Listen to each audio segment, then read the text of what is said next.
This is the Talks with Ramana Maharshi satsang, a time to listen, reflect, and deeply meditate. Know yourself and be always free and at peace. Welcome. I'm Richard Clarke, hosting this satsang. I'm reviewing and commenting on talks recorded in the books Talks with Ramana Maharshi.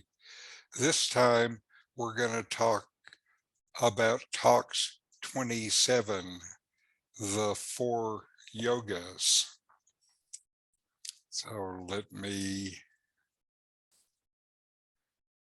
get the verses on screen. Here we are. The devotee says, how are they practiced? This question was based on the previous question about how to maintain the practices needed for removing restlessness of the mind and how to develop dispassion, vairagya, which is the loss of interest in the non-self.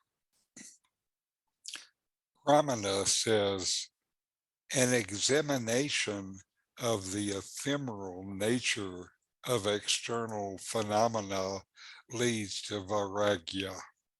Hence, inquiry, vichara, is the first and foremost step to be taken. When vichara continues automatically, it results in a contempt for wealth, fame, ease, pleasure, etc. The I thought becomes clearer for inspection. The source of I is the heart, the final goal.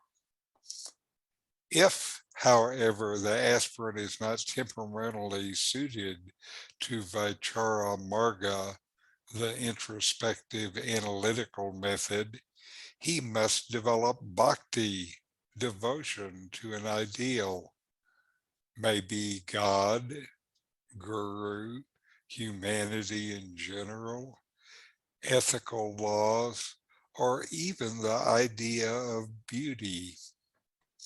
When one of these takes possession of the individual, other attachments grow weaker and dispassion, vairagya, develops.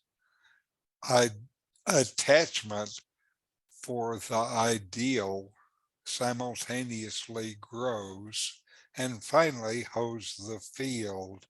Thus, ekagrata, concentration, grows simultaneously and imperceptibly with or without visions and direct aids.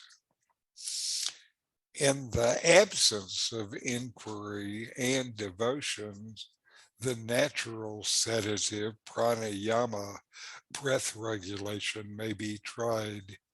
This is known as Jnana Marga. If life is imperiled, the whole interest centers around one point, the saving of life. If the breath is held, the mind cannot afford to and does not jump at its pets, external objects.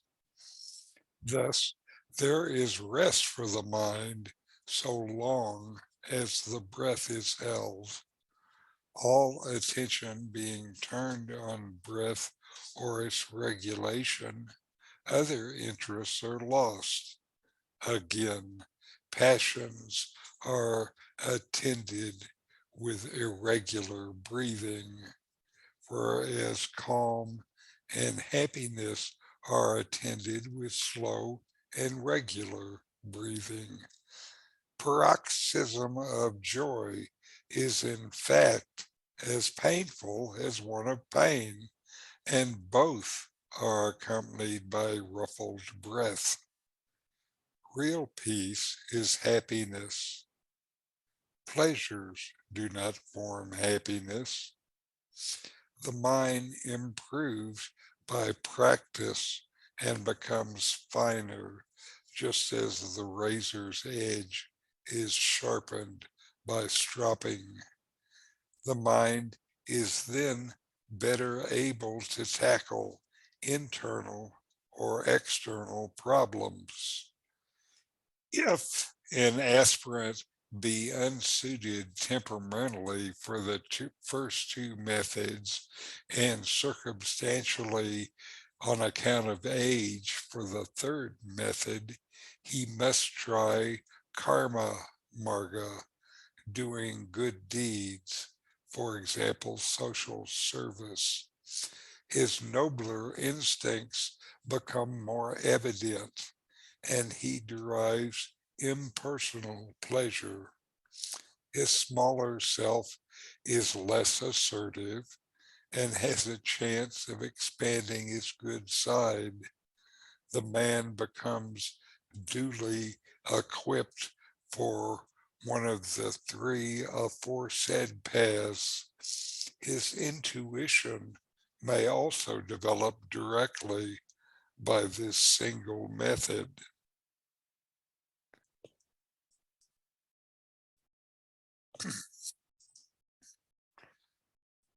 The question was about what practice will relieve the restlessness of the mind, and then how to develop dispassion, vairagya, the loss of interest in things of the world. This is a profound question for anyone developing a spiritual practice. Deep practice starts when the mind is quiet, but for most of us, the mind is rarely quiet. So, what can you do about the mind? This is the issue for practice. Real practice begins when the mind is quiet. So, how do I quiet the mind? Ramana's first statement is an examination of the ephemeral nature of external phenomena leads to vairagya.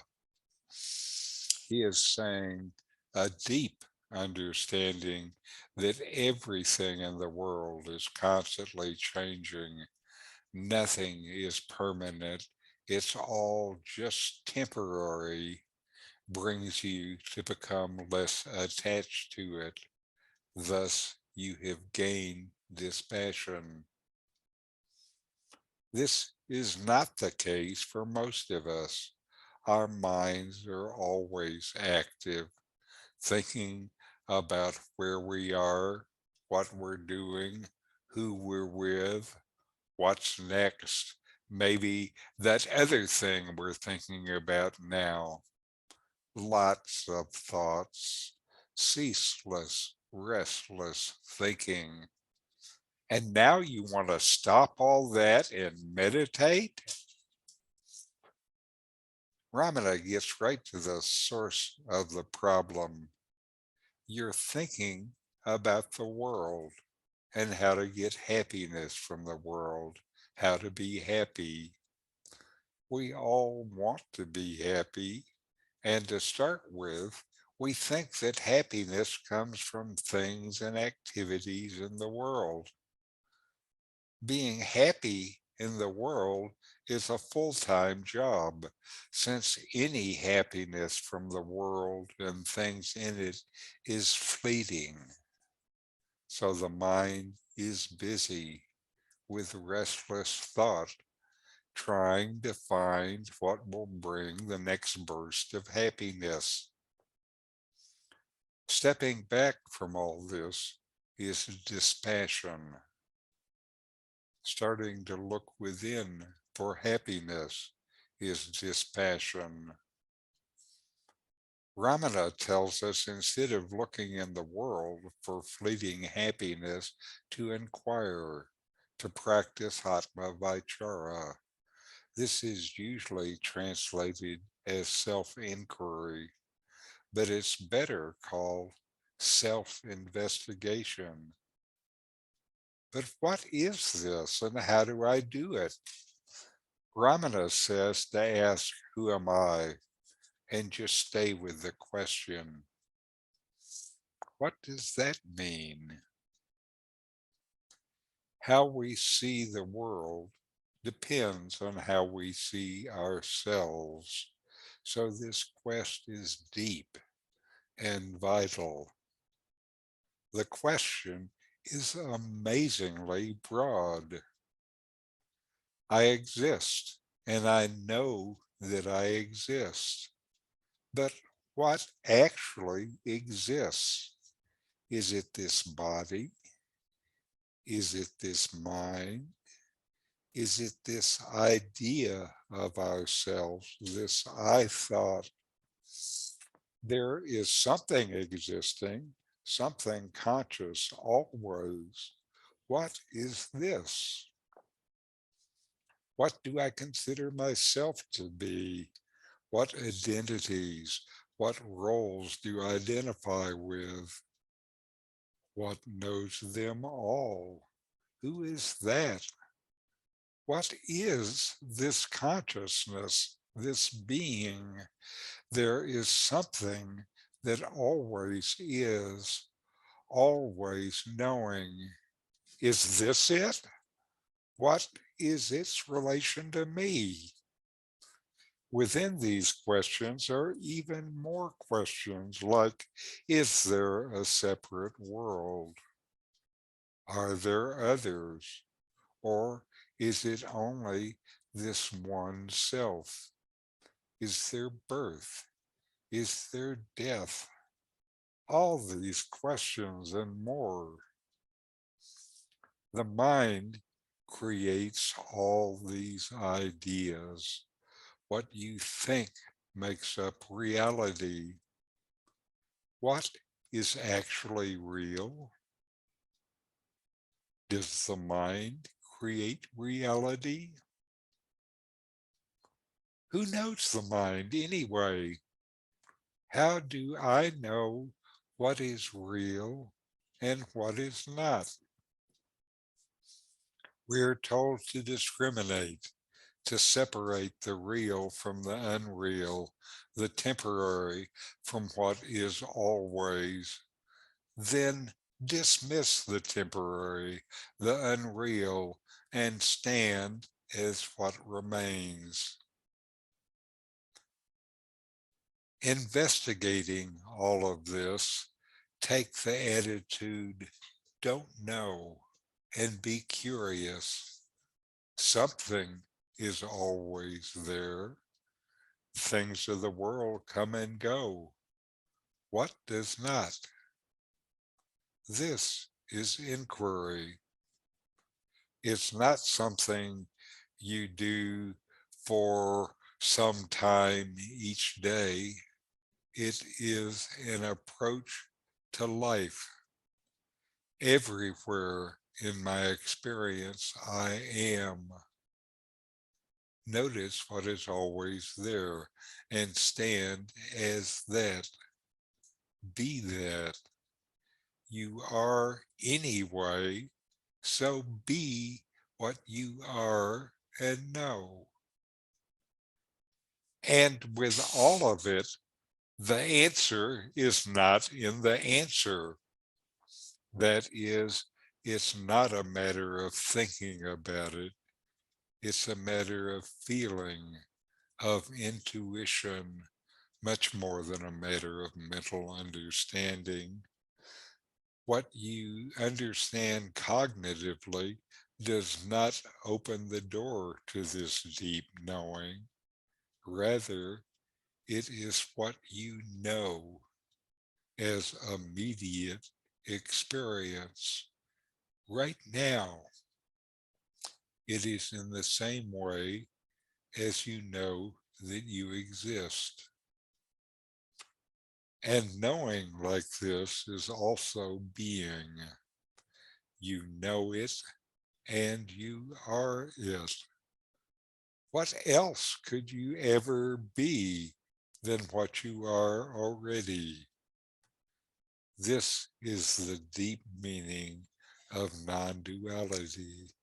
There is no other, no one else that you could ever possibly be. You are that now. At the end of this inquiry, you know that you're not any of the changing but persistent ideas, not any idea based on external identity.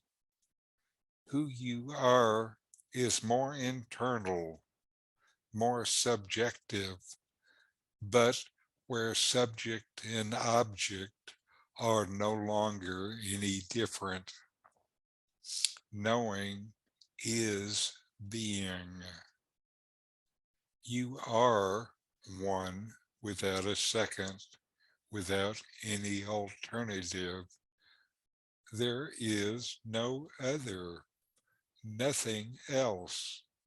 Thou art that, and that is all there is.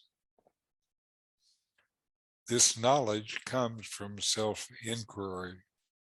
If it is not yours yet, keep inquiring, keep investigating yourself.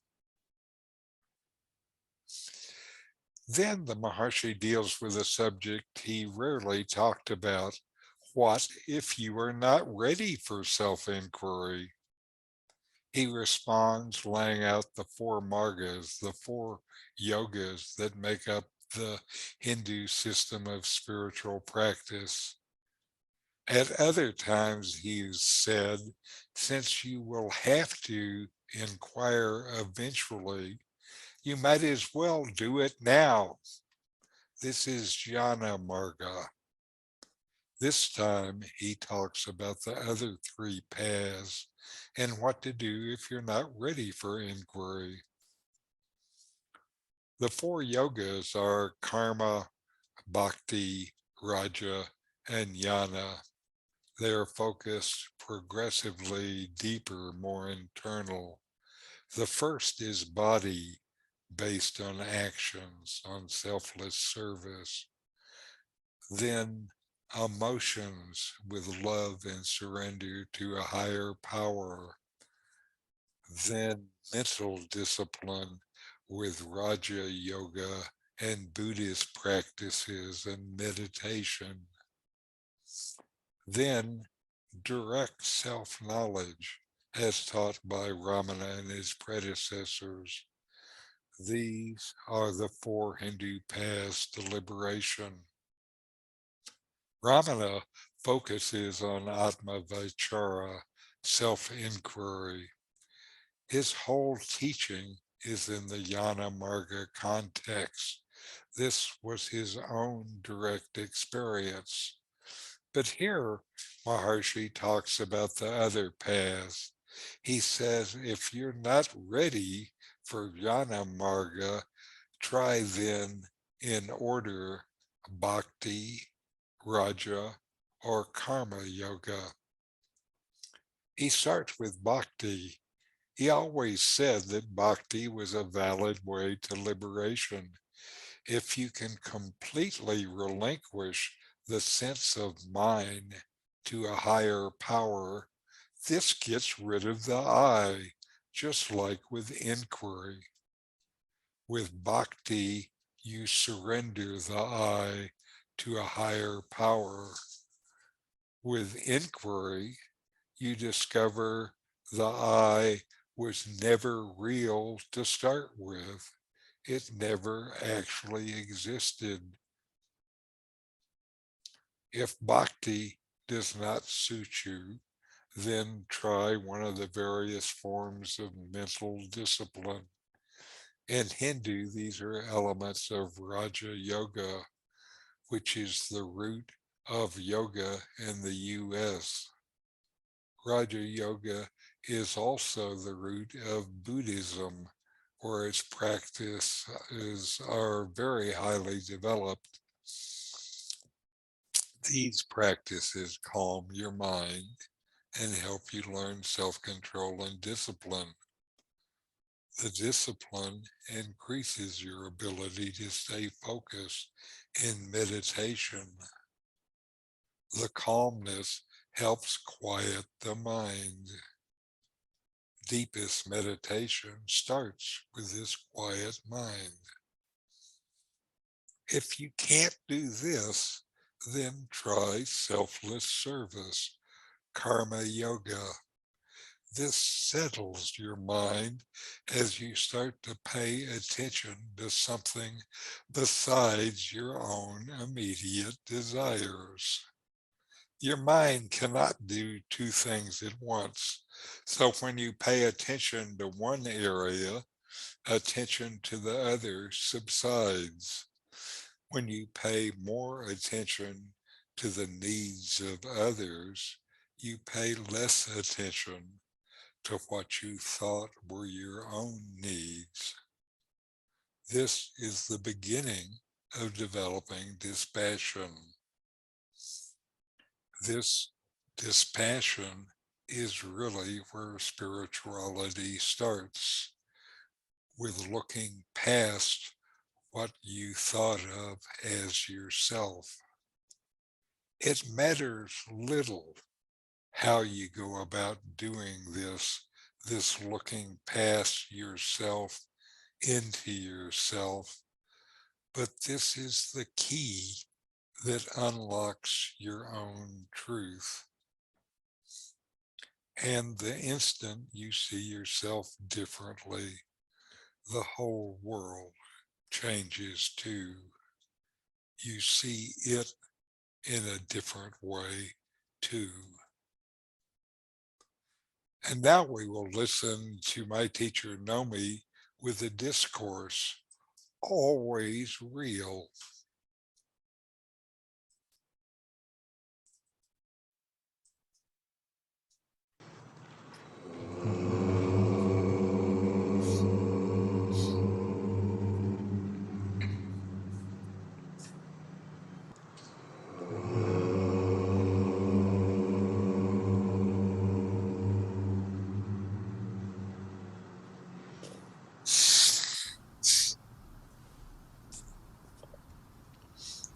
The self, our real being, is ever existent.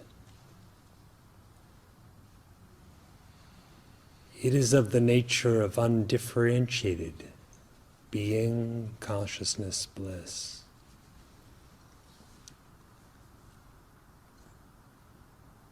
Sri Bhagavan has said that what is real is always real.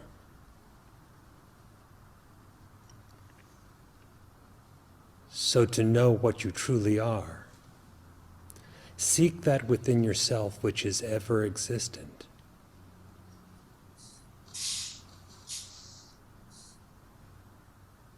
Beginningless, it is unborn. Endless, it is imperishable. Seek this within yourself by self-knowledge.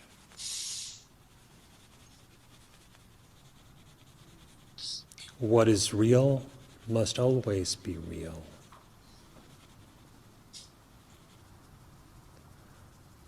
What is not always real is not real at all. What is unreal is non-existent. That which is real is existence itself. It is unsensed, unconceived. Being existence itself, the reality itself. It is free of an alternative, so we call it non-dual. The ever-existent reality which is truly the self, or Brahman, or God, is what is expressed in the silence of Dakshinamurti, of Sri Ramana, etc. Ever existent and without an alternative. What you truly are, you always are.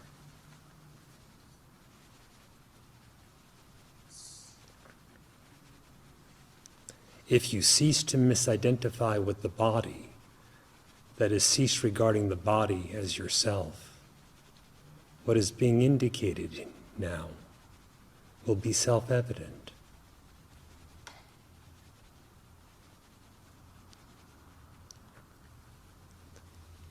It is not that you are one thing and the Supreme Self is another, so that you be transformed from one thing to another.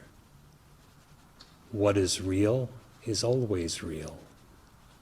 What is true about your being is always true. You can easily inquire into this by discerning what is mutable and what is immutable. That is, what is subject to change, beginning and end, and what is not.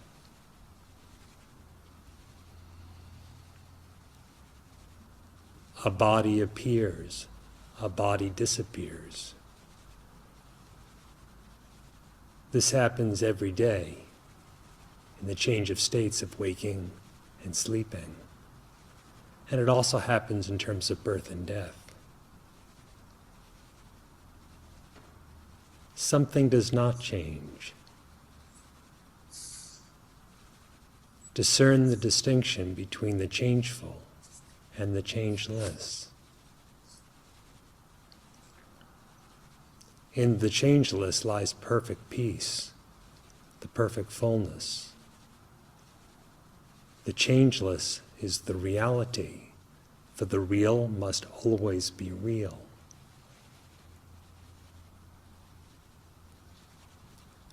As it is with the body, so it is with the mind. The form of the mind changes. That which knows the mind does not. Which is real? Which is you?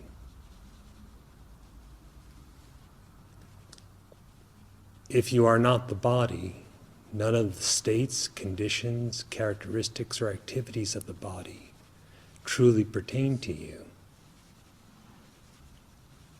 What then is your nature?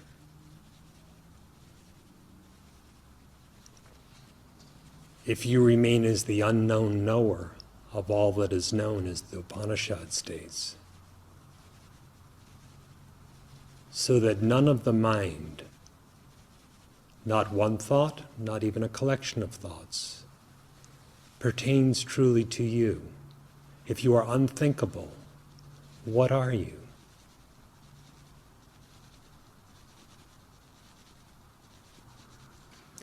Even the assumption of existing as an individual entity or ego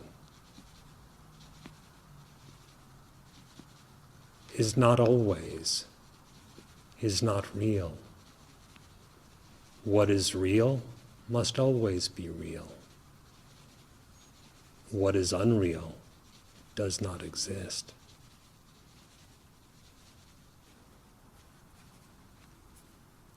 Free from the body, free from the mind, without the least bit of individuality, what remains?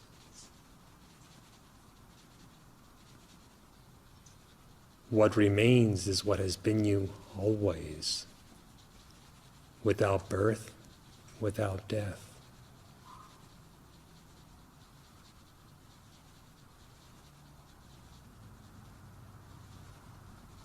Free of misidentification. Where are the many? There is only one self, and that alone exists eternally.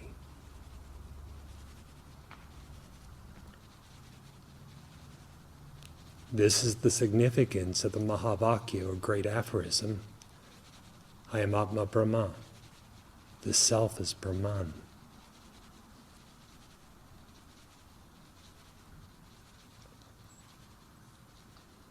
The knower of Brahman is Brahman. No other knower is there. The consciousness, which is the self, is only one, without a second, without division.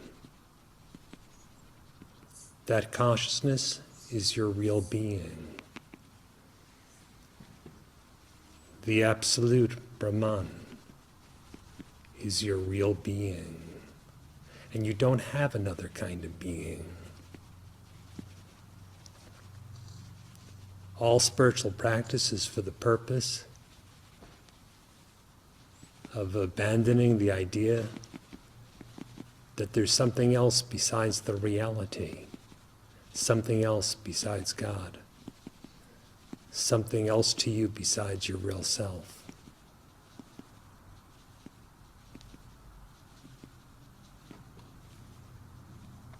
Who am I?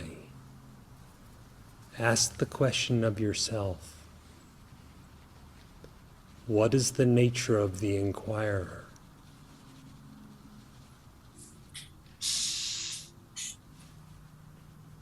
What is real is always so. What is unreal is never so.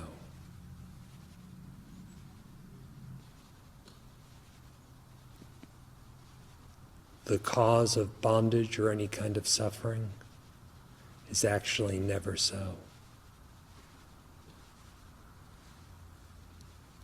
The Purnam, or perfect fullness, the reality of the self, is actually always so.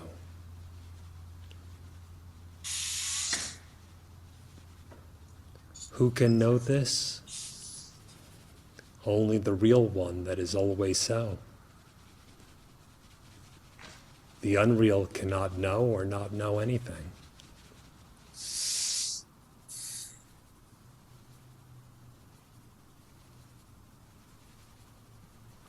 There is only one existence, one reality.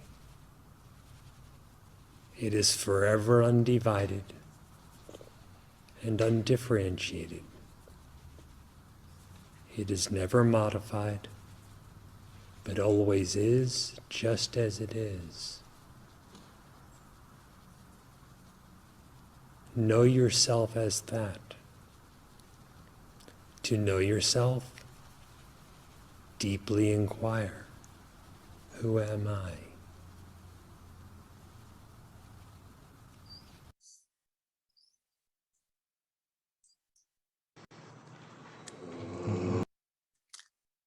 Now we'll take a few minutes and inquire for ourselves. Quiet yourself and take a long breath in. Feel your breathing. Make a long exhale. And notice that you exist and you know that you exist. Now inquire, investigate within yourself what is always there.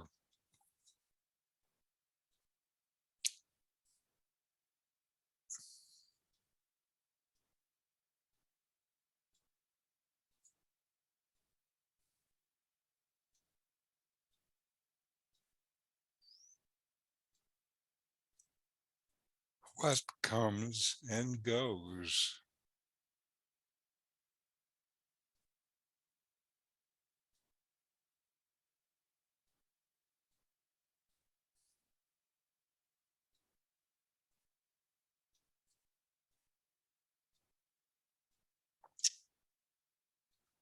What is real and always.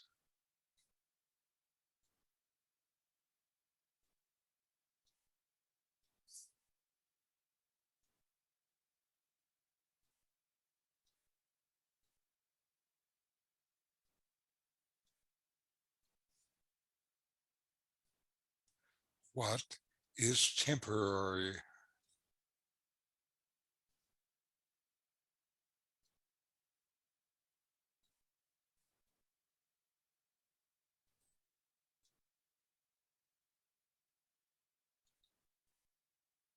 What is always real?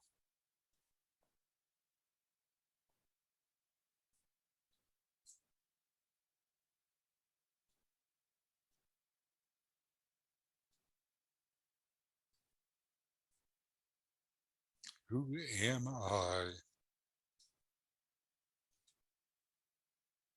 What is the nature of my existence?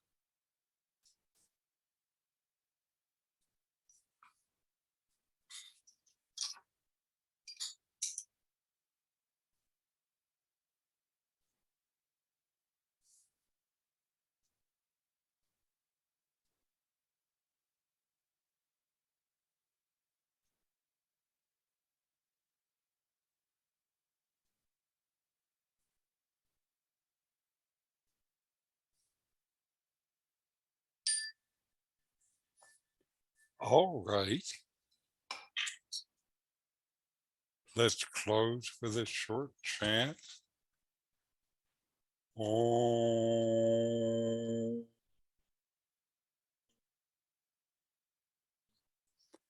Shanti, Shanti, Shanti. Om.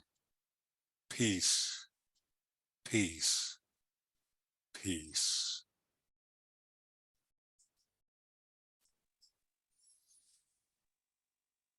All right. Any questions or comments? Or you just want to sit there in the peace? Somewhere Nomi said or implied, you know, being does not think. No thought belongs to being. And Mhm. that's, it seems obvious, but in the course of the day, you can make the mistake. It's More than once. Yeah, easy to think that I made a mistake, even if you yeah, didn't. yeah. Again, Well, observing the mind to go out and make any statement whatsoever. uh-huh. And again, the problem is that for most of us, we think what the mind gives us is reality. Yeah. And what a troublesome reality. Yeah. Yeah. Just constant negotiating with it. Hmm. Constant. Uh-huh. So you finally. That's, what I was saying about the mind being restless and ceaselessly so. Yeah. Mm-hmm. And it's Well, funny because what it's looking for is something that actually is immediately available. yeah. Mm-hmm. You just have to look in the right place, the place that isn't a place. Yeah. And there's sometimes the situations that will remind me to go back in, Mhm. because I know if I don't, I'm going to get caught in a long proliferation about something. Uh-huh. Well, it's wonderful that you have the sense to be reminded Yeah. that there is something else. Again, I think that is the heart of this idea of dispassion.